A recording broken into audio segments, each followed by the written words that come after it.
गोरी कुकू को मारने के लिए आगे बढ़ती है, मगर कुकू की मम्मा रानो चिड़िया कुकू के सामने अपने पंख फैलाए आ जाती है। गोरी रुको, क्यों मेरे बेटे को मारने जा रही हो? मेरे बेटे ने तेरा क्या बिगाड़ा है? दूर हो जाओ चिड़िया, मैं छोड़ूंगी नहीं इसे। तुम पंख तो लगाओ मेरे कुकू को, मैं तुम्हारे पंख काट दूंगी। चिड़िया थी तो कमजोर, मगर अपने बेटे की खातिर वो गोरी कौवी तो क्या पूरे जंगल से लड़ सकती थी। गोरी चिड़िया पर हमला करती है और चिड़िया भी आगे से खुद को बचाती है। दोनों में लड़ाई होती है। अगर गोरी दो लगाती तो चिड़िया भी कम न थी, वो भी आज पूरा मुकाबला कर रही थी। मैं देख लूंगी, मैं तुम दोनों माँ बेटे को देख लूंगी, तड़पा तड़पा कर मारूंगी मैं तुम दोनों को। गोरी अपने जग्गू को लेकर वहाँ से चली जाती है। चिड़िया भी अपने बेटे को घर ले जाती है। मम्मा सॉरी, ये सब मेरी वजह से हुआ, मगर सच मैंने तो जग्गू को कुछ भी नहीं कहा था। मुझे सब मालूम है बेटा, मैंने सारी जिंदगी इन कौवों से डर डर कर गुजार दी, मगर मैं इन्हें अपने बेटे के पास भी नहीं आने दूंगी। कुकू बहुत डरा हुआ था, वो अपनी माँ के साथ लिपट कर सो जाता है। अगर मैं वहाँ होता तो मैं उन दोनों माँ बेटे को जान से मार देता। मारना तो है कालू, मारना तो है उन्हें, अब मैं छोड़ूंगी नहीं उन्हें। वो मरेगी, वो चिड़िया और उसका बेटा मेरे हाथों से मरेंगे। दूसरे दिन कालू कौवा जंगल से जा रहा था कि वो देखता है कि एक जगह शिकारी दाना बिखेर रहा है। शिकारी भी है, दाना भी, और शिकारी के पास बंदूक भी। इसका मतलब चिड़िया को मारने का प्लान तैयार है।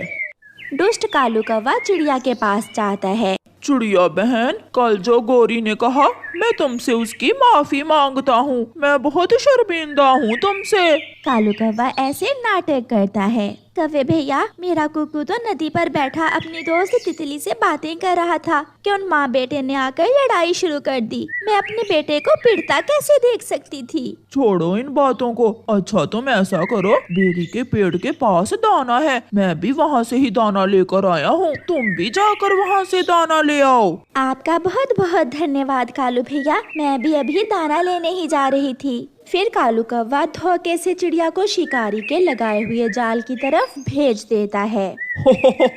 अब चिड़िया को लगेगी गोली, और वो भी बंदूक की।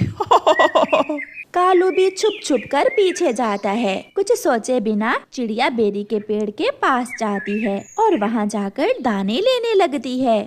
झाड़ियों में छुपा हुआ शिकारी निशाना सीधा करता है। एक ठाक की आवाज आती है और गोली मम्मा चिड़िया का सीना चीरते हुए निकल जाती है। मम्मा चिड़िया दूसरी सांस भी नहीं लेती और मर जाती है। एक बार तो कालू भी डर जाता है, मगर उसके इंतकाम की आग उसे फिर से खुश कर देती है। मर गई, मर गई, मेरी और मेरी पत्नी की दुश्मन मर गई। कालू घर जाता है। सांप भी मार दिया और लाठी भी नहीं टूटने दी। मैंने चिड़िया को शिकारी के हाथों से मरवा दिया है गोरी। तो जो थोड़ी देर पहले आवाज आई थी वो चिड़िया को गोली लगने की थी। हाँ, मर गई छोटी चिड़िया, और अब उसका बेटा मरेगा भूख से। मैं देखता हूँ कौन सहयोग देता है उसे। कुकू, कुकू बेटा, आपकी मम्मा को शिकारी ने मार दिया है। ये सुनकर छोटे कुकू का दिल फट जाता है। उस छोटी सी जान पर ये खबर कहर बनकर टूटती है। माँ, तोते अंकल, कहाँ है मेरी माँ? शिकारी मारकर उसे साथ ले गया है। कुकू बहुत रोता है, वो बहुत रोता है, मगर अब उसकी मम्मा कब लौट कर आने वाली थी। वो सारी रात रोता है और अपनी मम्मा को याद करता रहता है। कोई भी उसका दुख बांटने नहीं आता। सुबह हो जाती है और वो उस जगह जाता है जहाँ वो सुबह सवेरे हर रोज अपनी माँ के साथ आया करता था। माँ, माँ, प्लीज एक बार मुझे आकर मिल जाओ। मम्मा, आप मुझे बहुत याद आ रही है। मम्मा, मुझसे आखिरी बात तो कर लो। मर गई है वो तो तुम्हें छोड़कर बहुत दूर चली गई है। अब कौन बचाएगा तुझे मेरे हाथों से? गोरी कौवी एक डंडा लेकर कुकू की तरफ बढ़ती है। कुकू अपनी जान बचाकर भागता है। अंकल, अंकल तोते, वो कौवी मेरे पीछे लगी है, प्लीज प्लीज मुझे बचा ले। मैं उस जालिम कौवे से लड़ाई नहीं कर सकता। वो बहुत ताकतवर कौवे हैं, वो मुझे नहीं छोड़ेंगे। कहाँ गया वो, कहाँ गया है? उधर तोते के घर की तरफ गया है वो। कालू भी आ जाता है और वो दोनों पति पत्नी इंतकाम की आग में जलते हुए छोटे कुकू के पीछे जाते हैं। अंकल, अंकल कबूतर, प्लीज दरवाजा खोलें। कौवा और कौवी मेरी जान के दुश्मन बने हुए हैं। अंकल कबूतर।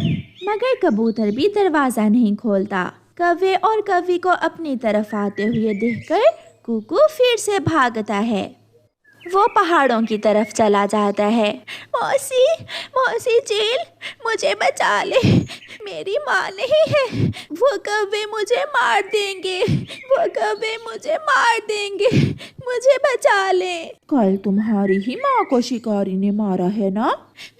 हाँ, हाँ, कल मेरी मम्मा को ही शिकारी ने मारा था। चील तो खुद बहुत जालिम थी, मगर उस छोटे मासूम बच्चे पर चील को दया आ जाती है। मैं तो समझती थी कि मैं ही जालिम हूँ, मगर मुझसे बढ़कर भी जालिम अभी है। मेरे पीछे छुप जाओ बेटा, मुझे अपनी माँ ही समझो। कौवा और कौवी भी पहुँच जाते हैं। चील दी, या इसे खुद खा लो या फिर इस चिड़िया के बच्चे को हमारे हवाले कर दो। कि इसकी माँ नहीं है ना, इसका पिता नहीं है ना, इसलिए तुम इस पर जुल्म कर रहे हो। मगर मैं तुम्हें ऐसा नहीं करने दूंगी। इसे तो हम मार के ही दम लेंगे। तो फिर मुकाबला करो। चील आगे बढ़ती है और एक ही वार में गोरी कौवी को चीर देती है और फिर कालू कौवे को अपने पंजों से उठाकर पत्थर पर दे मारती है। वो दोनों कौवे मर जाते हैं। बेटा, मैं आपको माँ का प्यार तो नहीं दे सकती, मगर शायद तुम्हें बचा लेने से मेरे पाप थोड़े कम हो जाएं। आज से तुम मेरे पास ही रहोगे। मैं माँ हूँ तुम्हारी और मैं रक्षा करूँगी आपकी। फिर कुकू चील मम्मा के गले लग जाता है और कौवे अपने इंतकाम की आग में जलकर खुद ही मर जाते हैं। प्यारे दोस्तों, इस कहानी से हमें सीख मिलती है कि जो किसी दूसरे का बुरा करता है, अंत में उसका अपना ही बुरा होता है। और प्यारे दोस्तों, इस कहानी को लाइक करना बिल्कुल मत भूलना। आपका धन्यवाद।